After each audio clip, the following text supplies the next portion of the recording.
This YouTube channel does not promote any violent, harmful, or illegal activities. All content provided by this channel is meant for an educational purpose only.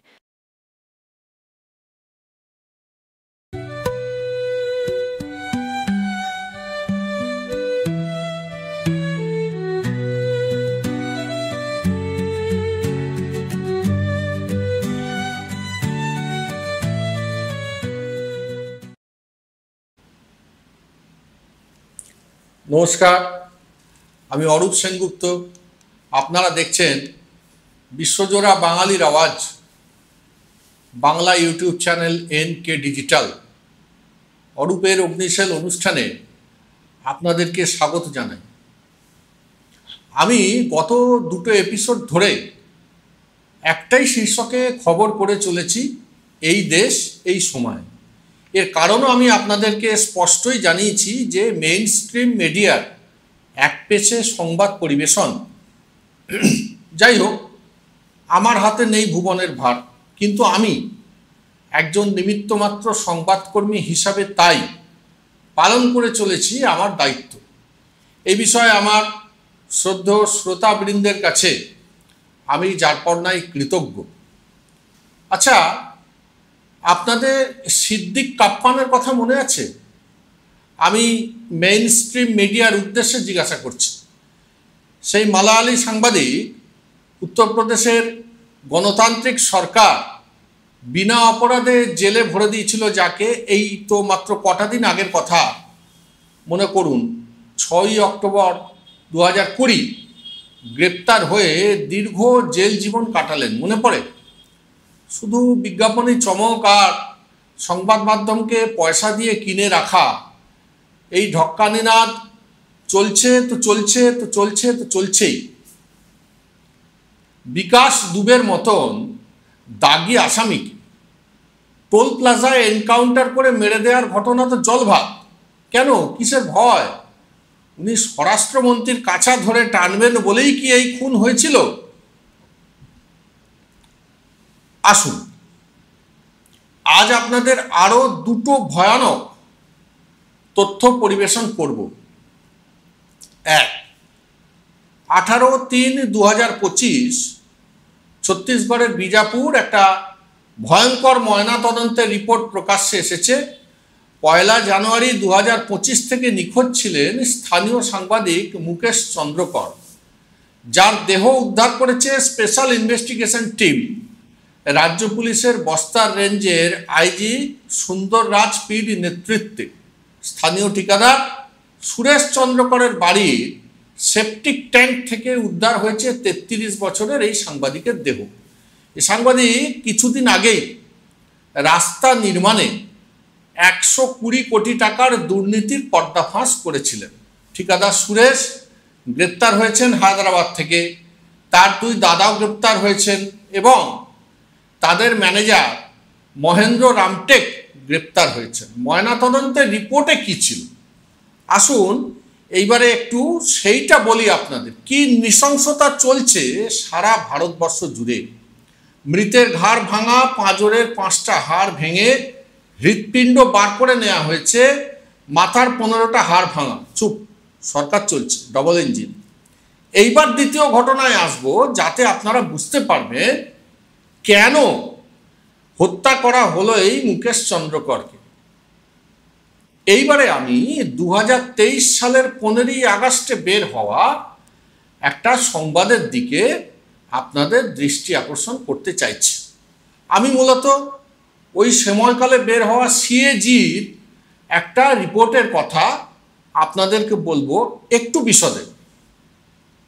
কেন্দ্রের সড়ক যোজনা ভারতমালা প্রকল্প, রাস্তা হবে 34,000 kilometre, বরাদ্দ হলো 5,35,000 কোটি টাকা। কিন্তু এখানে একটা কিন্তু আছে, প্রায় 26,000 কিলোমিটার রাস্তার বরাদ্দ দেওয়া হলো মাত্র 8,46,000 কোটি টাকায়। ভালো করে ভাবুন, দিল্লির দ্বারকা থেকে গুরুগ্রামের মধ্যে রাস্তা হবে 14 লেনের, খরচ ধরা হলো প্রতি কিলোমিটারে 18 কোটি টাকা, কিন্তু টেন্ডার হলো প্রতি কিলোমিটারে 250 কোটি টাকা। আয়ুষ্মান ভারত প্রধানমন্ত্রীর জনস্বাস্থ্য প্রকল্প একটা মোবাইল নাম্বারের নাম নথিভুক্ত হয়েছে 7.5 লক্ষ। এমনকি মৃত ব্যক্তির নামে উঠেছে স্বাস্থ্য বিমার টাকা। কেন্দ্রীয় সরকারের স্বদেশ দর্শন প্রকল্পের অধীনে উত্তরপ্রদেশের অযোধ্যা উন্নয়ন প্রকল্পে 20 কোটি টাকার গোলমাল। কেন্দ্রীয় গ্রামোন্নয়ন মন্ত্রক তাদের পেনশন প্রকল্পে 2,83,000 কোটি টাকা অন্য প্রকল্পের বিজ্ঞাপনে খরচ করেছে। রাষ্ট্রায়ত্ত সংস্থা হ্যালে বিমানের ইঞ্জিনের নকশা এবং উৎপাদনে খামতির জন্য 159 কোটি টাকা লোকসান হয়েছে। বিভিন্ন জাতীয় সড়কে বেআইনিভাবে যাত্রীদের থেকে টোল আদায় করা হয়েছে 154 কোটি টাকা। এই কথা বা এই অভিযোগ যাই বলুন, আমি কিংবা এনকে ডিজিটাল করছে না। এটা 2023-এর সিএজি রিপোর্ট, যা কিনা পেশ করা হয়েছে সংসদে। আমি একবার দিল্লির এক রাজনীতিকের সাথে ট্রেনে সফর করেছিলাম, হাওড়া থেকে কানপুর। তার কারণ উনি ওখানেই নেমেছিলেন কোনো কাজে। আমাকে উনি কথা প্রসঙ্গে বলেছিলেন, आपका बंगाल का पॉलिटिशियंस क्या छोटा मोटा हाथ मार लेते हैं, कोई 5 लाख कोई 10 लाख, हमारे यहाँ तो 100-150 करोड़ से बात ही शुरू होती है। भागो, ভাবতে হবে তো। এই সিএজি রিপোর্টের মূল তীর কিন্তু কেন্দ্রীয় সড়ক মন্ত্রকের দায়িত্বে থাকা নীতিন গডকরিজি। কিন্তু উনিজি তো গডকরিজিকে কিছু বলতে পারবেন না, কারণ আরএসএস এর হাত আছে নীতিনজির মাথার ওপর। সুতরাং সড়ক পরিবহন দপ্তরের দুর্নীতির পর্দা ফাঁস করতে গেলেই প্রাণ দিতে হবে নিরীহ সাংবাদিক মুকেশের মতো। কার কি আসে যায় বলুন তো? সামান্য একটা প্রাণ তো গেলে যাবে, এ তো সারা ভারত জুড়ে বিভিন্ন জায়গাতেই যাচ্ছে। আমি তো আপনাদের বারে বারেই বলছি, রাজ্যে আগামী বছর বিধানসভা নির্বাচন, অতএব রাজনৈতিক পর্যালোচনার দায় উত্তরোত্তর বাড়বে। আমাদের দেশে যদি আপনি নির্বাচনের প্রাক্কালে ভাবেন যে কাকে নির্বাচিত করা সমুচিত হবে, সেক্ষেত্রে তুলনামূলক পরিসংখ্যানই হচ্ছে আপনার আমার একমাত্র হাতিয়ার। কারণ কেন্দ্র থেকে রাজ্য কোনো সরকারি ত্রুটি মুক্ত নয়। আমরা বেছে নেব বা আমাদের বেছে নিতে হবে অল্প খারাপ একটা সরকার। আমাদের রাজ্য পশ্চিমবঙ্গে একটা আপাত নিরীহ বাতাবরণ বিরাজ করে। এখানে আমরা এখনো হিন্দু বা মুসলিম কোনো পক্ষেরই সর্বগ্রাসী আগ্রাসনের শিকার হইনি। কিন্তু বাংলা ও বাঙালিকে ছোট করবার, রাজ্যে একটা সাম্প্রদায়িক অশান্তির সৃষ্টি করবার একটা সুচারু প্রয়াস জারি আছে। আমি এইখানে নিয়ে নেব একটা ছোট্ট বিজ্ঞাপন বিরতি। সঙ্গে থাকবেন, ফিরে আসছি বিজ্ঞাপনের পর। Found Kolkata's first ever sweet shop serving so unique items like Dab Malai Curry, Motichur Truffle, Gajor Borfi, Dab Kalakand, and I had to try them. শুধু তাই নয়, শক্তিগড়ের ল্যাংচা, বর্ধমানের সীতাভোগ, মালদার পোস্তকদম, বহরমপুরের ছানা বড়া, এগুলো সবকিছু খেতে হলে আর এত দূরে যেতে হবে না। সুন্দরিনী ন্যাচারালসে পেয়ে যাবে পশ্চিমবঙ্গের বিখ্যাত 10টা জেলার মিষ্টি all under the same roof. এদের বেস্ট সেলার্স কচি ডাবের শাঁস দিয়ে বানানো ডাব মালাইকারি আর কলা পাতায় মোড়া গুড়ের সন্দেশ পাতুরি আর আ মাস্ট ট্রাই।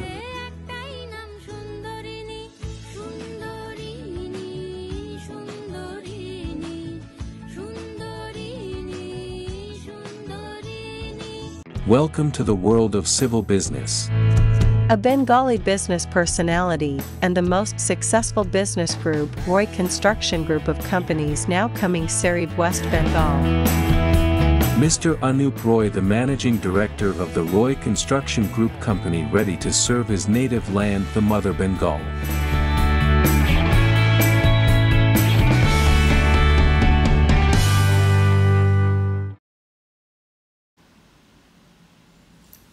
নমস্কার, ফিরে এলাম বিরতির পর। আপনারা দেখছেন অরূপের অগ্নিশেল, বিশ্বজোড়া বাঙালির আওয়াজ, এনকে ডিজিটালে।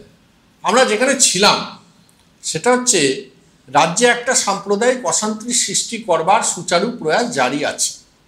এইটা ভেবে আমরা প্রয়োগ করব আমাদের মত। এটা একটা গুরুত্বপূর্ণ বিষয়, কারণ এর ওপরেই নির্ভর করছে আমাদের ঐতিহ্যের সুরক্ষা, বাংলার বাঙালির ঐতিহ্যের সুরক্ষা। আমি বিষয়টা আর একটু বিশদে বলি আপনাদের সুবিধার্থে। বাঙালি পদবি দিয়ে হয় না, হওয়া যায় না। এটা বাংলায় বসবাসকারী অনেক অবাঙালিকেও আমি বাঙালি মনে করি, আমার মতো অনেকেই মনে করেন, যদি তিনি এই বাংলার মাটির সাথে সম্পৃক্ত হন। রমাপ্রসাদ গোয়েঙ্কা থেকে শ্যাম থাপা, এরূপ বিস্তর উদাহরণ দেওয়া যায় যাদের আমরা গ্রহণ করেছি বাঙালি রূপেই। পক্ষান্তরে অনেক পদবীধারী বাঙালিকেও আজকাল আর বাঙালি বলে মনে হয় না, হিন্দি আগ্রাসনের কারণেই।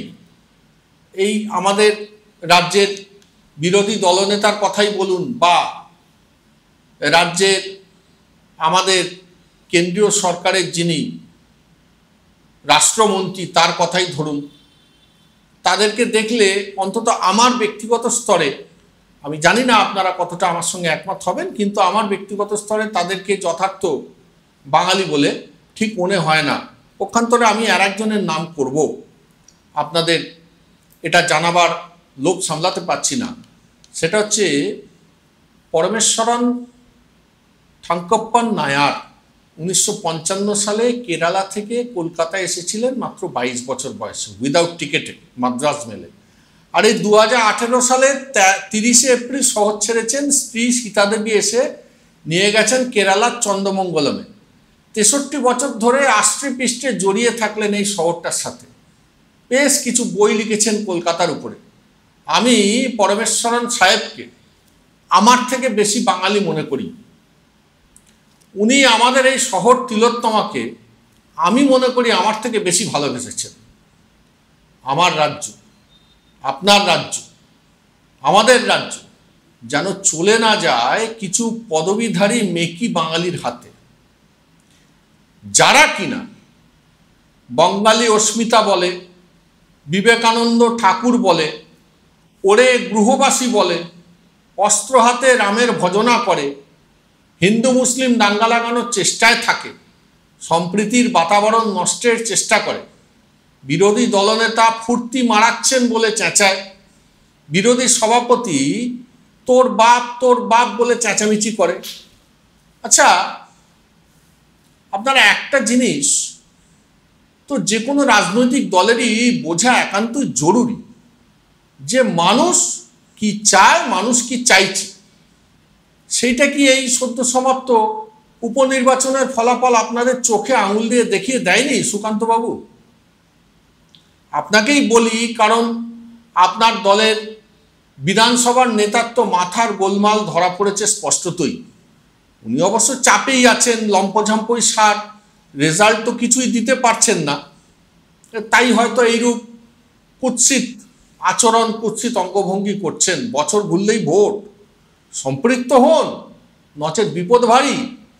এই চ্যানেলের যারা ভোটের ভবিষ্যৎ বলেন, এই যেমন প্রবীর বিশ্বাস মহাশয়, তারা তো আর বিশু চক্রবর্তীর মতো ভূতের ভবিষ্যৎ বলেন না পয়সা নিয়ে। তো প্রবীরবাবু তো আপনাদের কোনোই আশা দেখছেন না বোধহয়। এই নিয়ে উনি নিয়মিত আসছেনও এই চ্যানেলে, যতটুকু আমার কাছে তথ্য আছে। পরিশেষে দুটো বিষয় বলব। একজন সুস্থ নাগরিক হিসাবে আমি খুব শীঘ্রই আরএসএস ও ভারতের স্বাধীনতা এই শীর্ষকে একটা এপিসোড করব, এটা প্রয়োজন হয়ে পড়েছে। আর দুই, সংবাদকর্মী হিসাবে নয়, মনটা আজ ভারাক্রান্ত হয়েছে একজন রাজ্য নাগরিক হিসাবেই। কালীগঞ্জ বিধানসভার উপনির্বাচনের অব্যবহিত পরেই প্রাণ গেল এক কিশোরীর। দুর্ভাগ্যজনক। আমাদের মানব দরদী মুখ্যমন্ত্রী তৎক্ষণাৎ পুলিশকে রাজধর্ম পালনের নির্দেশ দিয়েছেন। হয়তো ধরা পড়বে, বিচার হবে, সাজা হবে দোষীর, কিন্তু ওই প্রাণটা ও তো হারিয়ে গেল চিরতরে। এইটা কষ্ট দিচ্ছে। যে কোনো দলের ক্ষেত্রে আমি নেতৃত্বের কাছে সনির্বন্ধ অনুরোধ করব, বেনো জল বার করে দিন। বেনো জল বার করে দিয়ে রাজনৈতিক পরিমণ্ডলটাকে সুস্থ করুন, যেটা বাংলার মানুষ চায়, একটা সুস্থ রাজনৈতিক পরিমণ্ডল দিন। বাচ্চা মেয়ে মারা গিয়েছে, এইটা নিয়ে রাজনীতির বেসাতি করতে বিভিন্ন বিরোধী রাজনৈতিক দল নেমেছেন। আমি সংবাদকর্মী হিসেবে সরকারি দলের কাছে স্বনির্বন্ধ অনুরোধ জানালাম। তার সাথে এটাও জানাই যে বিরোধী রাজনৈতিক দল যারা আছেন, যেমন ভারতীয় জনতা পার্টি, সারা ভারতবর্ষ জুড়ে তারা যা হত্যালীলায় মেতেছেন, আর আছে আমাদের এখানে বামফ্রন্টের সিপিআইএম 34 বছর ধরে তারা যা হত্যালীলায় মেতেছিলেন, আমাদের এখানে তো এখন মাননীয় মুখ্যমন্ত্রীর একটা অত্যন্ত জনমুখী প্রয়াস আমরা দেখতে পেয়েছি। আমাদের যে জগন্নাথ ধামের মন্দির হয়েছে সরকারি বদান্যতায়, সেখান থেকে প্রসাদ প্রত্যেকটি মানুষের ঘরে ঘরে দেওয়া হচ্ছে। কিন্তু আমরা সেই দিনও দেখেছি, আজকে আমরা এই দিন দেখছি যে রাজ্যে বাড়িতে বাড়িতে জগন্নাথ দেবের প্রসাদ পৌঁছে যাচ্ছে রথযাত্রার প্রাক্কালে। রথযাত্রা, লোকারণ্য, মহা ধুমধাম, ভক্তেরা লুটায় পথে করিছে প্রণাম। রথ ভাবে আমি দেব, পথ ভাবে আমি, মূর্তি ভাবে আমি দেব, হাসের অন্তর্যামী। তো আমরা এই রথযাত্রার প্রাক্কালে এই পুণ্য লগ্নে জগন্নাথের প্রসাদ প্রাপ্ত হচ্ছি প্রত্যেকে নিজ বাড়িতে বসে। আমরা কিন্তু এই দিনটা দেখেছি, আমরা সেই দিনটাও দেখেছি যখন বাজার থেকে কই মাছ কিনে স্থানীয় কমরেডরা বিরোধী দলের লোকেদের বাড়িতে গিয়ে তাদের গলায় ঢুকিয়ে দিয়েছিলেন। তারপর সেই লোকটার মৃত্যু হতে সন্ধ্যেবেলা সাদা থান নিয়ে যেতেন। আগে কই মাছ আর সাদা থান দেওয়া হতো, এখন জগন্নাথ দেবের প্রসাদ দেওয়া হচ্ছে। এই তফাৎ আমরা দেখেছি। ওই জন্য সুস্থ নাগরিক হিসেবে সরকারের কাছে স্বনির্বন্ধ অনুরোধ করলাম বেনজল বার করে দিতে। কিন্তু বামপন্থীদের থেকে কিছু শুনতে আমরা নারাজ, ভারতীয় জনতা পার্টির থেকেও কিছু শুনতে আমরা নারাজ। দেখা হবে পরবর্তী অরূপের অগ্নিশেল অনুষ্ঠানে। আপনারা ভালো থাকবেন সকলে। নমস্কার।